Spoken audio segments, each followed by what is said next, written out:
కనపడేది shed bus standing, ఇది కమాన్ అనమాట ఎంట్రన్స్.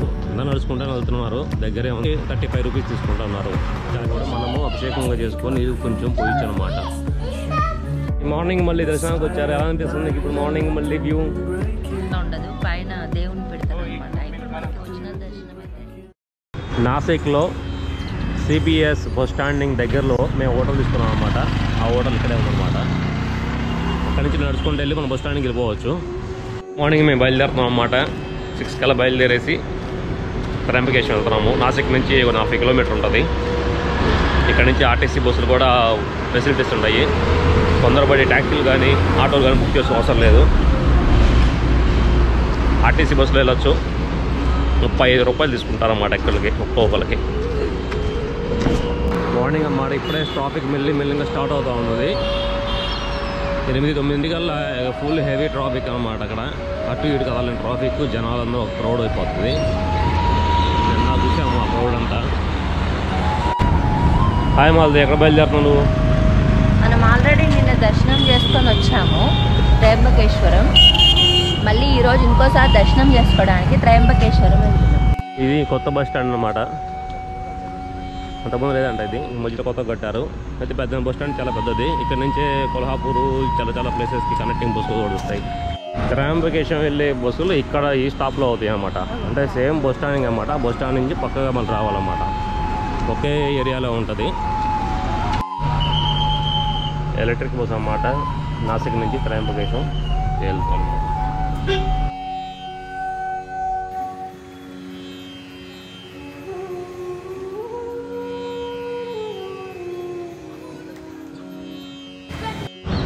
బస్ స్టాండ్ నుంచి కనపడేది షెడ్ బస్ స్టాండింగ్, ఇది కమాన్ అనమాట ఎంట్రన్స్. ఇక్కడ నుంచి కరెక్ట్గా 1 కిలోమీటర్ కూడా ఉండదు అనమాట. నడుచుకుంటూ వెళ్ళిపోవచ్చు. నేను 2 సార్లు నడుచుకుంటూనే వెళ్ళిపోయాము. అక్కడ తెలియదు కూడా తెలియలేదు మాకు. అందరూ నడుచుకుంటూనే వెళ్తున్నారు. దగ్గరే ఉంది గుడికి కూడా. ఎలక్ట్రానిక్స్ బస్సులో అయితే 50 రూపీస్ తీసుకున్నారు ఏసీ బస్సు. మామూలుగా అయితే ఆర్డినరీ బస్సు అయితే 35 రూపీస్ తీసుకుంటున్నారు ఛార్జెస్. మనం ఇప్పుడు త్రయంబకేశ్వరంలో ఉన్నామన్నమాట. చాలా అద్భుతమైన ఆధ్యాత్మిక ప్రపంచం ఇది. 12 జ్యోతిర్లింగాల్లో ప్రముఖమైన త్రయంబకేశ్వర లింగానికి ఎంతో విశిష్టత ఉంది అన్నమాట. బ్రహ్మ విష్ణు మహేశ్వరులు ముగ్గురు కొలువైన ఈ క్షేత్రం కనుకనే దీన్ని త్రయంబకం అంటారు. వీరితో పాటుగా సాక్షాత్తు ఆదిపరాశక్తి కూడా ఇక్కడ కొలువే ఉందని ప్రశస్తి అన్నమాట. అలాగే 33 కోట్ల దేవతలు కొలువే ఉన్నారని నమ్మకం. పురాతనమైన శిక్షణ బాగా. ఇది మరొక సైడ్ నుంచి అనమాట. యాక్చువల్గా మన ఎగ్జిట్ ఇలా అవుతాం అనమాట. ఇటు నుంచి ఎగ్జిట్ వచ్చేది.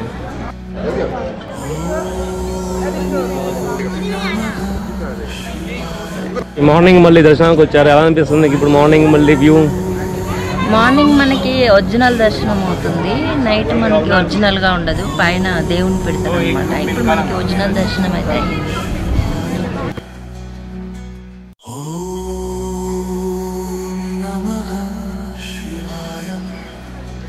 జై శివ, హర హర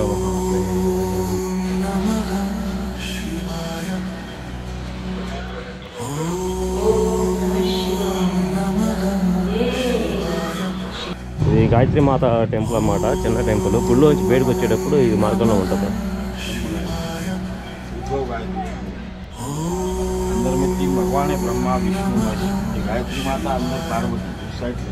లక్ష్మి. దారిలో నుంచి ఎగ్జిట్ కావకండి, పక్కన ఉంటుంది ఇంకో ఎగ్జిట్. ఆ ఎగ్జిట్లోకి వస్తే గాయత్రీ దేవి కూడా కనపడుతుంది. తర్వాత శివుడు బయటకు వచ్చే శివుడు కూడా కనపడతారు అన్నమాట. ఏకముఖి గాయత్రీ దేవి. ఏకముఖి గాయత్రీ దేవి అనమాట. అక్కడ ఉంది స్వయంభువు. అది కాకుండా మనం ఈ తీసుకొచ్చిన పూలు ఇవన్నీ కూడా మనం బయట వేరే శివుడు ఉంటారన్నమాట, శివుడి దగ్గర పెట్టండి. ఎందుకంటే మనం లోపల మామూలుగా శివుడికి మనం అక్కడ ఏం చేసేది ఉండవు. పట్టుకొని జాగ్రత్తగా బయట చాలా శివాలయం ఉంటాయి, చిన్న చిన్నవి లింగాలు ఉంటాయి, వాడి మీద పెట్టుకుంటూ పోండి. శివాలయం అన్నమాట. ఇక్కడ లింగం కింద సేమ్ అక్కడ దేవుడు ఎలా ఉంటాడు కింద అక్కడే ఉంటుంది అన్నమాట. లోపలికి వెళ్ళి కూడా మనము అభిషేకంగా చేసుకొని ఇది కొంచెం పోయొచ్చు అనమాట.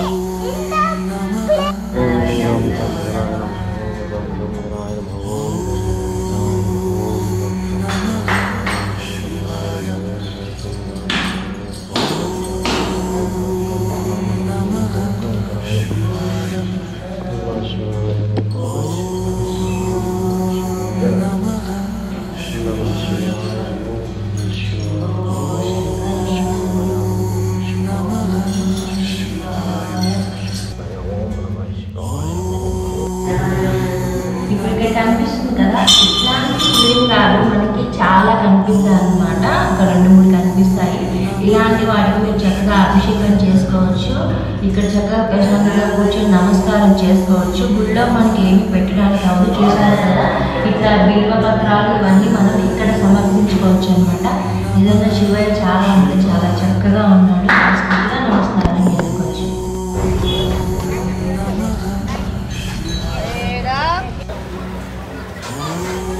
ఎక్కడికి వచ్చారు మీరు? మనము నాసిక్ వచ్చాము. నాసిక్ నుంచి త్రయంబకేశ్వరం వచ్చాము. మనం ఇప్పుడే త్రయంబకేశ్వరంని దర్శనం చేసుకున్నాము, 2 సార్లు చేసుకున్నాము. ఇక్కడ ఉండింది కూడా జ్యోతిర్లింగం అన్నమాట. దర్శనం బాగా జరిగింది, ఎక్కువ క్రౌడ్ లేదు, బాగుంది. కొన్ని యుగాలకు పూర్వం ఈ ప్రదేశమంతా ఋషులు సాధువులు నివాస ప్రాంతంగా ఉండేదన్నమాట. సప్తఋషులతో ఒకరైన గౌతమి మహర్షి తన ధర్మపత్ని అహల్యతో కలిసి ఇక్కడ జీవించేవారు. కానుక సమయంలో ఈ ప్రదేశం కరువు కాటకాలతో అల్లాడిపోతూ ఉందన్నమాట. గౌతమ మహర్షి తన తపోశక్తిని దారపోసి ఓ సరస్సును సృష్టించారు. అహల్యతో పాటు మిగిలిన ఋషిపత్నులు ఈ సరస్సులోనే నీటిని ఉపయోగించే వాళ్ళనమాట. కానీ వారిలో గౌతమ మహర్షి పట్ల అహల్య పట్ల అసూయ ద్వేషాలు పెరిగి తమ భర్తలను కూడా అలాంటి సరస్సు నిర్మించమని వారు పోరు పెట్టారనమాట. అప్పుడు ఋషులందరూ కలిసి గణేశుని గురించి తపస్సు చేయగా ప్రత్యక్షమైన వినాయకుడు వరంగా ఏమి కావాలని అడిగారు. వారు గౌతమ మహర్షి వద్ద ఉన్న గోవు చనిపోయేట్లు చేయమన్నారు. అది పాపం అని చెప్పినా వినకుండా అదే వరం కావాలని పట్టుపట్టారనమాట. దాంతో ఏం చేయలేని స్థితిలో వినాయకుడు ఆ వరాన్ని ప్రసాదించాడు. ఒకనాడు పంట చేలో మేస్తున్న గోవు దర్భపులతో అదిలించగా అది గాయపడి మరణించిందనమాట. అదే అదునుగా భావించిన ఋషులందరూ ఇక గోహత్య మహాపాపమని ఈ ప్రదేశంలో గంగను పారేట్లు చేస్తే ఈ హత్యకు పరిహారం అవుతుందని తెలిపారు. దాంతో గౌతముడు అహల్య చాలా సంవత్సరాలు శివుని కోసం తపస్సు చేయగా పరమశివుడు బ్రహ్మ విష్ణు ఆది పరాశక్తితో కలిసి ప్రత్యక్షమయ్యారన్నమాట. ఏ వరం కావాలని అడగగా గంగని విడుదల చేయమని కోరుతారు. తన జటను విసరగా అది వెళ్ళి బ్రహ్మగారి పర్వతం మీద పడగా గంగా నది అక్కడి నుంచి ప్రవహిస్తూ కిందకి వస్తుంది. దాన్నే గౌతమి లేదా గోదావరిని పేరుతో పిలుస్తారన్నమాట. ఈ ప్రదేశంలో శివుడు బ్రహ్మ విష్ణు ముగ్గురు కూడా ఉండటం వలన ఈ 3 లింగాలు కూడా ఆకారంలో ఉంటాయన్నమాట. అందువల్లనే దీన్ని త్రయంబకం అంటారు. 12 జ్యోతిర్లింగాల్లో ఒకటిగా అత్యంత ప్రాముఖ్యాన్ని పొందిందన్నమాట ఈ లింగం. నేనైతే చాలా ఆధ్యాత్మిక అనుభూతిని పొందాను ఫ్రెండ్స్. మీకు కూడా ఈ వీడియో నచ్చింది అనుకుంటున్నాను. మీరు కూడా తప్పకుండా త్రయంబకాన్ని దర్శించాలని మనస్ఫూర్తిగా కోరుకుంటున్నాను. ఈ వీడియో మీకు నచ్చితే లైక్ చేయండి, షేర్ చేయండి, సబ్స్క్రైబ్ చేసుకోండి. పక్కన ఉన్న బెల్ ఐకాన్ని యాక్టివేట్ చేసుకోవడం అసలు మర్చిపోద్దు అనమాట.